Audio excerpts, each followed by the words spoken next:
And thank you for coming on the show, Agnieszka. I'm so grateful. How could I not come, right? I'm so grateful to be here. Thank you.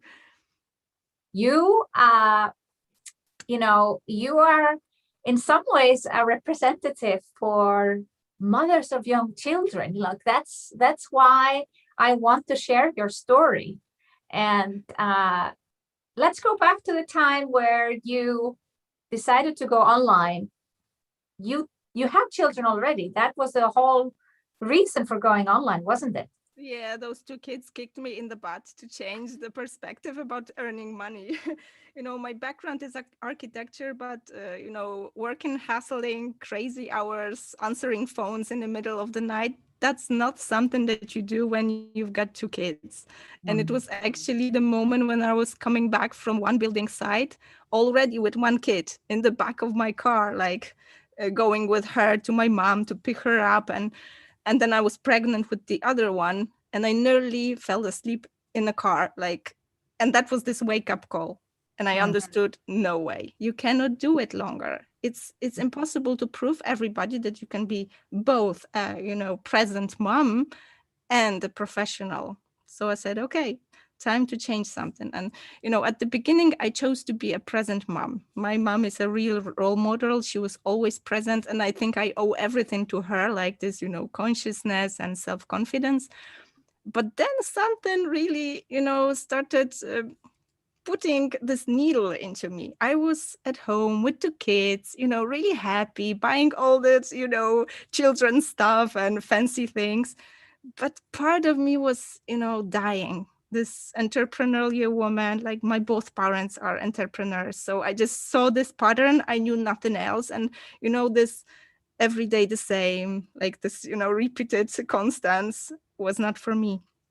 And Mm. after 2 years, I actually started seeking for something for myself. I knew there was no coming back to the space of architecture, like big architecture. That was the only thing I would do. I wouldn't, keep myself at somewhere in the middle. And at the same time, being at home with kids, I rediscovered my own childhood, like all the things that led me to architecture, painting, sculpting, all the handmade knitting and crafting. It became a bridge to my own self, like rediscovering me. Mm. And I also discovered that I really miss people. I miss, my biz ladies, like gossiping about the office work and about the, new programs, about the clients. So I started inviting them to, have those chats. And at the same time, not to get crazy with all those, kids' stories, I started knitting. I started crocheting. All this creativity, channeled before to my clients was channeled into, redecorating our home. I had handmade plaids on my, like blankets, woolen blankets on my beds. I had woolen carpets because I made them on my own. I created some wall hangers or like decorations. So when my friends, they came to visit me, and they saw all that, they were like, oh my god, we want that, just sell that. We want that. So first it became this feeling that, you're necessary, your skills are necessary. So it's like this, for an entrepreneur and like for a woman, it's like, yeah, somebody needs me again. It's not only, being with kids and cooking those dinners and cleaning up those floors, right? But there was something more. Those, those moments when they wanted something from me, there were more and more often. And when I met new friends, like, you go to the swimming pool and you introduce yourself as, I'm Agnieszka, I'm an architect, and everybody's like, oh, you make decorate my room, or like kids room. So I Yeah. had more and more those people coming. I was already doing some little, architecture work, but also putting those handmade things into those places. And I saw, oh my God, everybody wants that. It's like it's becoming the thing, right? So I couldn't keep up with people ordering those things. And when my friends were coming, I was like, okay, I've got no time. I will teach you how to do that. You'll do it for yourself. Mhm. And that was actually the moment when all the business began, because we started knitting and crocheting, and I discovered that that's the real need in the market. People wanted to chill out after, being whole day in the office, in the middle of, watching this screen all day. They wanted to chill out. And I found a business model for that. I started doing those workshops, going out, and for a mom who's always at home, going out to, cafe and putting on the makeup and the clothes. That was something that I really craved. And, it started to grow. And one moment I just woke up to this, weird place where I have those kids at home. I'm whole day with them. But then when my husband comes and we want to chill out, be together as a family, I just go out and do those workshops like Yeah. every day. So what if you could do them instead online Exactly. and Exactly. actually be at home more and still do what you enjoy doing? So when was this? This is probably 3 years ago, right? Yeah, that was around 3 years ago, nearly four, I guess. It was like 2017. I Wow. remember I got caught with one of your Facebook ads. And I knew nothing about, this online business, about Facebook ads. And it's like suddenly some woman dressed in red and, mind me, I hated red. I never wore that. And I thought it's like loud and obnoxious for me, right? And I was like, architect, always in black. I didn't even notice that I wear black today as well. But it was this moment when I like saw you and you caught me with this message. You told this story of, okay, I wanted to live my life and have, be in Switzerland and Iceland at the same time. But there was this phrase that I want to have a business that is built around my private life, not the other way around. And it hit me so hard, like right deep in my heart. I said, oh my God, there's like a parallel universe existing somewhere out there. There's this paradigm that I had in my mind that it's either or. And you're telling me that you can actually have both? No way. I have to check that out. So I remember I joined the webinar. For me, that was totally like something from a different world. Like I couldn't like click to get to that Zoom thing. And it was totally something like now when I think of that, maybe now I've got some more understanding to my clients as well, because for me, it was really hard to, get on that thing. But I remember I was mesmerized. I had like a child on my hand, like the headphones, and the other one wanted something. I was like, yeah, take her. I really need to listen to that. And I remember that was the first time in my life I actually invested that much money to enter a program of a person that I like saw a first time in my life. But I was so convinced you're talking to me. You're like, you caught me with all the messages about, female entrepreneurship. Nobody told us about that in Poland. Like even my mom didn't speak to me this way. Even though she was an entrepreneur, there was never so much empowerment, talking about the power of money, of, being your own boss and all those things. And it kind of, I had it deep within me, and you kind of released all that. And I remember I invested in that program. And it was really funny because, I had some money like saved on my account, like from this architecture time. But it was like, money that sits there for investment or something. And I remember I paid the first, like from six, that was like a payment plan. And I first one that I paid, because obviously I had no more. And I remember talking to my husband, and I was like so excited about, yeah, I know I'm going to do that. I'm going to scale my workshops and, I'm going to do them online. And he was like, are you like crazy? Did you crack? Is that? Yeah, Yeah. smoke something or something? And I was like, yeah, so I did that. And, to me, it was a bit disappointing that he didn't like, get me. Like I was so burnt out, lit up. And, you expect your partner to kind of back you up no matter what. And now when I look at that from the perspective, I was so disappointed, and I felt like, okay, he doesn't get it. And I was a bit sad, but now I treat it as the best gift. It's triggered in me something like, watch me, He definitely understands it now. watch me. Yeah, definitely. And when I look at back at that moment, that's even the moment when like I enter my book that I'm writing, like publishing right now, that was this, you've got those moments in your life that kind of, when they happen, it's just like a little thing, but they change the trajectory of your like flight. And after a couple of years, you see how much everything changed, like shifted with this little tweak, how much you've changed the path. And I remember that moment because it also changed me, like personal wise, because that was a huge investment, and I committed to myself. I really worked really hard to build this business, but also with my relationship, it showed me that, when I have the power, when I have the money, when I earn money, when I commit to myself, my goals, personal goals, professional goals, I become a different mom. I become a different partner.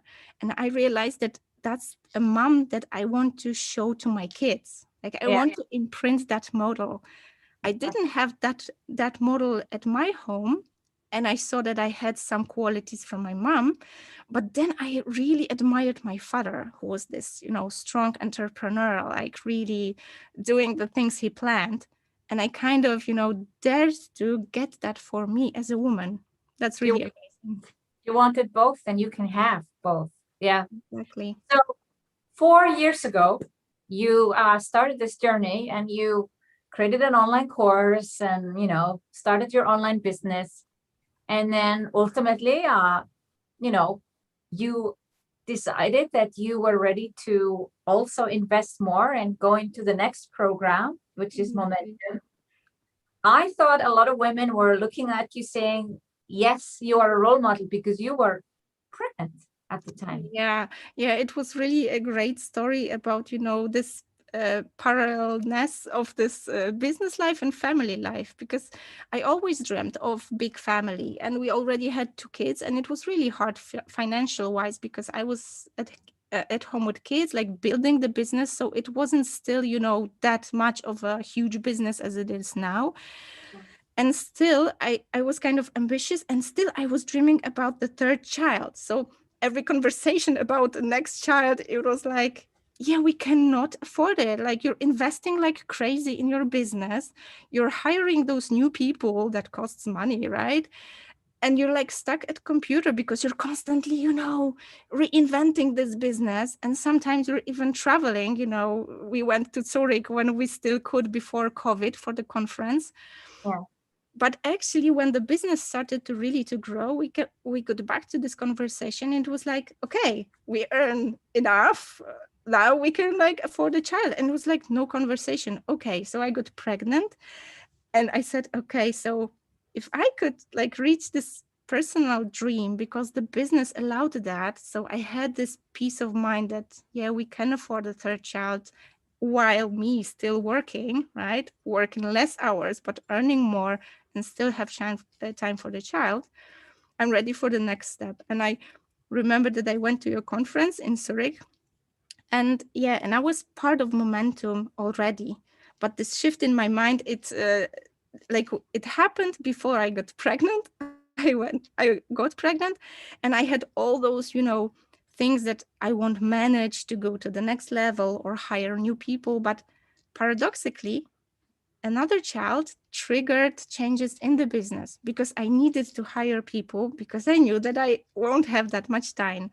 I remember one of the sprints in Momentum, which was automation sprints. So, we have it like, you have to be more advanced to do those automations. You have things tested before you automate them. And I remember being pregnant, like with my belly sitting by the computer, and thinking like, yeah, I've got this next level, I can automate. And then I'm like, taking care of the baby, and the business is running on its own.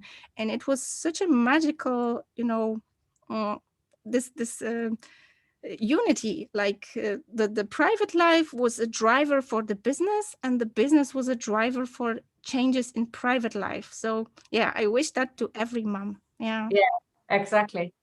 So you reached the six figures. How long did it take you from 0 to six figures? Yeah, that was around 3 years, 3 and maybe a little bit. But what's funny, that I didn't even notice. Like, it at the beginning, it's all about this, reaching those goals, like hitting those numbers. And when I did it, I only realized during one of the masterminds with, biz ladies, like biz buddies, and we were summarizing the year, and I was like, oh my God, I just did it. Like, It's it just there. happened. Yeah, it's Huh. like you're so used to, earning more and more, that it no longer becomes this magical number that you kind of hit, and then I don't know, the sky will like fall and disappear. It became such a normal thing. And I remember myself 3 years ago, like thinking about those ladies that you introduced during the, the webinar. And I was thinking like, oh my God, 100K, it's in Polish. Oh my God, that you can buy a house for that, right? And they earned that in 1 year. How, I didn't have that money in architecture, right? And you think that architect is like a well-paid job, right? Yeah. And I wasn't complaining about the money I earned, but still it was a number that was kind of like magical to me. And now it's something that you just do. It's like regular thing. And, And what did you do? You did something like, you didn't have to wait for the six figures, but ultimately you have changed your lives. Like, what are you able to do now? I know that you bought something. yeah, that's this crazy thing that happens with your mind when you start being confident about the money, that it's not just this one-time fluke that you get that money, but it's something that you're going to constantly like kind of, I don't know, produce from the universe.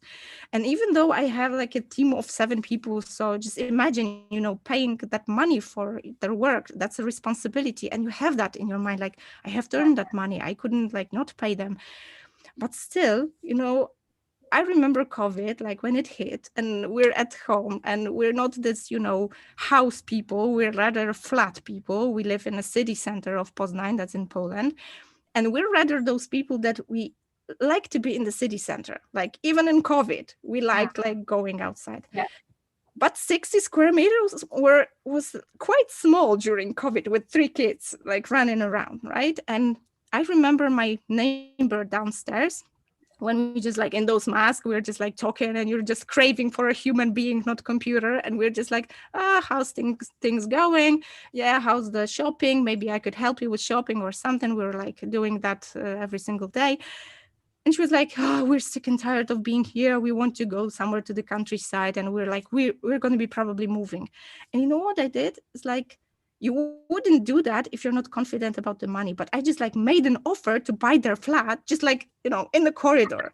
It's just like that. I was like, we're going to buy. We're looking for a flat. We were looking, right? But we were like, yeah, that was like my imagination as an architect. We were like, yeah, we're going to dig a hole and then we're going to have like a, one level downstairs and the other one like sleeping rooms upstairs. So cutting this long story short, we didn't actually buy it yet because they're still moving out. So it's gonna like last for ages because building a house now that takes 2 years or something. But it actually dared us to buy another one. So we're actually gonna be moving to a 100 square meter flat. Yeah, and for making the offer and thinking about it, you think like something more is possible. Exactly. It wasn't planned. It was just like, okay, we need something bigger. Okay, yeah, we're gonna buy that, just like that, right? Because you need it. You don't have to like show off or like, I don't know, some people buy a huge house. We just bought a little bit bigger flat. And for me being a mom, to answer my kids when they were like in the middle of COVID, sitting in their like room, they've got room together, like big room, but really together. And they were like, yeah, I would like to have my own separate room so that Tomek wouldn't, disturb me when I'm having this online mathematics or something. And I was like, okay, let's do this, right? Let's buy a new one. And now they're like, drawing all those pictures that everybody has their own room and like they wanted the view, so we have the view. And it's so magical what money could give you. I wouldn't ever imagine that it's possible, before. So yeah, I'm gonna be forever grateful for you for, making me do this first step at the beginning. Yeah.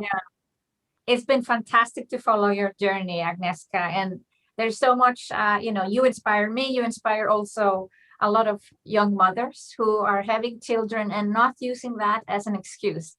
What do you say to someone who is saying, oh, I'll wait until the child is a certain age until I follow my dreams? Exactly. And you totally pushed me to be this role model. I never considered myself to be one. And because you keep on repeating, and people in our community, I call them biz family because I feel this way. Like I cannot like, live without those people. And when you tell me that, I started perceiving myself this way. And writing this book, I guess we all have this crazy idea about writing a book one day. But when I saw this, phrase you put on your Instagram post, like one day or day one, I actually turned that into day one. I started writing it, and when I finished it, and it lasted like 1 month, I just wrote a book. I just like spitted everything I had in my heart. I just saw myself as a role model. And I saw that this book will help other moms stop procrastinating, like stop putting all that, excuses or all that blame or not fulfilling the dreams on their children. You made me realize that there are so many moms that put this load of, heavy responsibility on their children, maybe Mm, not willingly, not consciously, yeah, but I cannot imagine those kids like having this blame of mommy not fulfilling their dreams. So I really took that seriously. And I've put this idea into the book and showing that, with 3 kids, like all the excuses in the world, like middle of a COVID in a small flat in a huge city where like everything gets crazy. You start fighting over, I don't know, wrong color of the apple, right? Like with this COVID reality and this stress, it's still doable. So if I could do it with all this negativity around, everybody can do it. So it's just a matter of, thinking this way. exactly. Agnieszka, thank you so much for sharing. I know even if it's just one person out there that needed to see you, that's worth doing. And I know there are many, many more, hundreds and thousands of women that needed to hear this. Thank you for sharing your story. Thank you Thank so you much. so much. Thank you so much for inspiring me. And I believe that you're a true role model as well. And thanks for, spreading this message, because I think we're growing as an army. There's more and more of us, and you're a true role model. So thank you for this invitation. That's a real honor. Thank you. Thank you so much.